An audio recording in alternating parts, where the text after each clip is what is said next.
ఆరోపణలో TDP MLA suspension. TDP నేత Satyavedu MLA కోనేటి ఆదిమూలంపై అత్యాచార ఆరోపణలు రావటం పెను సంచలనం రేపింది. తనను బెదిరించి లైంగిక వేధించారంటూ ఆదిమూలంపై ఓ మహిళ సంచలన ఆరోపణలు చేస్తూ మీడియా ముందుకు రావడం దుమారం రేపింది. తిరుపతిలోని ఓ హోటల్లో తనపై ఎమ్మెల్యే లైంగిక వేధింపులకు పాల్పడ్డారని ఆమె వీడియోను బయటపెట్టిన వైనం రాష్ట్ర రాజకీయాల్లో షాకింగ్ గా మారింది. ఈ నేపథ్యంలోనే ఈ వ్యవహారంపై ఆమె ఏపీ సీఎం చంద్రబాబుకు ఫిర్యాదు చేసింది. ముఖ్యమంత్రి చంద్రబాబుకు రాసిన లేఖను, ఆదిమూలం రాసలీలల వీడియోను ఆమె మీడియాకు విడుదల చేసింది. ఈ నేపథ్యంలోనే ఆ ఆరోపణలను ఎమ్మెల్యే ఆదిమూలం ఖండించారు.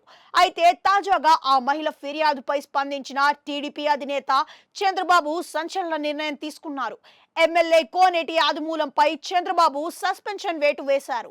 ఆదిమూలంపై వచ్చిన లైంగిక వేధింపుల నేపథ్యంలో ఆయనను పార్టీ నుంచి సస్పెండ్ చేశామని టీడీపీ ఏపీ అధ్యక్షుడు పల్లా శ్రీనివాసరావు అధికారికంగా ప్రకటించారు. ఈ ఏడాది జూలై 6వ తేదీన తిరుపతిలోని ఓ హోటల్ కు తాను వెళ్లానని, రూమ్ నెంబరు 109లో సాయంత్రం 4 గంటలకు ఆదిమూలం తనపై అత్యాచారానికి పాల్పడ్డారని ఆమె ఆరోపించారు.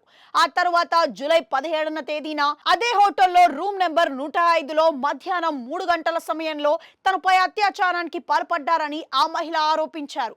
ఆ తర్వాత అర్ధరాత్రి, అపరాత్రి లేకుండా ఎప్పుడు పడితే అప్పుడు ఎమ్మెల్యే తనకు ఫోన్ చేస్తున్నారని, ఆ ఫోన్ కాల్స్ గురించి తన భర్త నిలదీయడంతో జరిగిన విషయాన్ని బయట పెట్టానని చెప్పుకొచ్చారు. భర్త సూచనల ప్రకారం ఎమ్మెల్యే ఆదిమూలంకు బుద్ధి చెప్పాలని నిర్ణయించుకున్నానని, ఆ క్రమంలోనే పెన్ కెమెరాలో ఈ వ్యవహారాన్ని రికార్డ్ చేశానని ఆమె చెప్పారు.